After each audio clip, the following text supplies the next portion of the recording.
പ്രിയമുള്ള എൻ്റെ വിദ്യാർത്ഥിനികളെ എല്ലാവരെയും ഞാൻ ഓൾ കേരള ഡിസ്റ്റൻസ് എഡ്യൂക്കേഷൻ എന്ന് പറയുന്ന നമ്മുടെ സ്ഥാപനത്തിലേക്കുള്ള ഓൺലൈൻ വീഡിയോയിലേക്ക് സ്വാഗതം ചെയ്യുകയാണ്. ഇന്ന് ഞാൻ നിങ്ങൾക്ക് മുമ്പിൽ പ്രസന്റ് ചെയ്യുന്നത് NISന്റെ SSLC +2 2024 ഒക്ടോബർ റിസൾട്ട് വന്ന വിദ്യാർത്ഥിയുടെ റീവാലുവേഷൻ അതുപോലെ തന്നെ ഇംപ്രൂവ്മെന്റ് എക്സാമുമായി ബന്ധപ്പെട്ടാണ്. ആദ്യമായിട്ട് എൻ്റെ വീഡിയോ കേൾക്കുന്ന എല്ലാവരും ലൈക്ക് ചെയ്യുക, ഷെയർ ചെയ്യുക, കമൻറ്റ് ചെയ്യുക, സബ്സ്ക്രൈബ് ചെയ്യുക. SSLC +2 റിസൾട്ട് പബ്ലിഷ് ചെയ്തു. കുറച്ച് ദിവസമായിട്ടുള്ളൂ.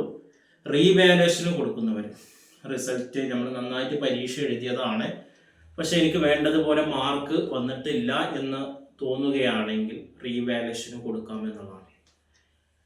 റീവാലുവേഷന് കൊടുത്താൽ ഷുവറായി മാറി കിട്ടുമെന്ന് നമുക്ക് ഉറപ്പില്ല. നമുക്ക് അർഹതപ്പെട്ടതാണെങ്കിൽ മാറി വരും, ഇല്ലെങ്കിൽ പഴയ മാർക്ക് തന്നെ അവിടെ നിലനിൽക്കും എന്നുള്ളതാണ്. ഓക്കെ, അപ്പോൾ അത് നമുക്ക് ഓൺലൈനായിട്ട് അതിൻ്റെ രജിസ്ട്രേഷൻ ചെയ്യാൻ താല്പര്യമുള്ള വിദ്യാർത്ഥി എത്രയും പെട്ടെന്ന് റിസൾട്ട് വന്ന ഉടനെ ചെയ്യേണ്ട കാര്യങ്ങളാണ് റീവാലുവേഷൻ. 1 മാസം 2 മാസം കഴിഞ്ഞിട്ട് നമുക്ക് ചെയ്യാൻ കഴിയില്ല.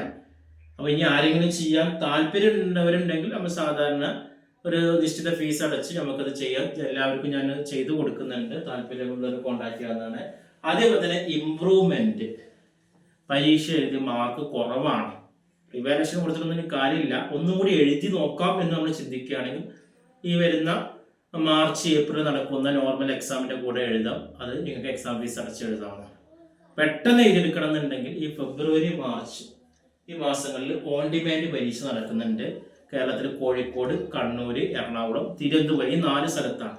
അതിന് പെട്ടെന്ന് എഴുതിയെടുക്കുകയാണെങ്കിൽ അറബി, അതേപോലെ തന്നെ മലയാളം, ഇങ്ങനത്തെ വിഷയങ്ങളും, അതേപോലെ തന്നെ വൊക്കേഷണൽ ആയിട്ടുള്ള വിഷയങ്ങൾ, ഡാറ്റ എൻട്രി, കമ്പ്യൂട്ടർ, അങ്ങനെയുള്ള വൊക്കേഷണൽ വിഷയങ്ങളും ഈ ലാംഗ്വേജോ സെക്കൻഡ് ലാംഗ്വേജും ഓൺ ഡിമാൻഡ് എഴുതാൻ കഴിയില്ല.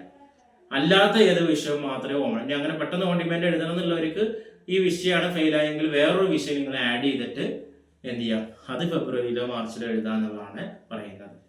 ഓക്കെ, പിന്നെ നോർമലായിട്ട് എഴുതുന്നത് കൊണ്ടുള്ള ഗുണം എന്താ വെച്ച് കഴിഞ്ഞാൽ വാല്യുവേഷൻ ഒന്നുകൂടി ലിബറലാവും, സിമ്പിളാകും. ഓൺ ഡിമാൻഡിന്റെ വാല്യുവേഷൻ കുറച്ച് സ്ട്രിക്റ്റ് ആണ് എന്നുള്ളത് നിങ്ങൾ പ്രത്യേകം ശ്രദ്ധിക്കണം. നിങ്ങൾ ഫെയിൽ ആയിട്ടാണ് വീണ്ടും പരീക്ഷ എഴുതുന്നത്, അപ്പോൾ വീണ്ടും ഓൺ ഡിമാൻഡിൽ കൊടുക്കുകയാണെങ്കിൽ അത്രയും നന്നായിട്ട് പഠിച്ച് നിങ്ങൾ എന്ത് ചെയ്യണം, പാസ്സാവണം എന്നുള്ളതാണ് പറയാനുള്ളത്. ഇതിന്റെ 2ന്റെ രജിസ്ട്രേഷൻ നമ്മൾ ചെയ്തു കൊടുക്കുന്നുണ്ട്.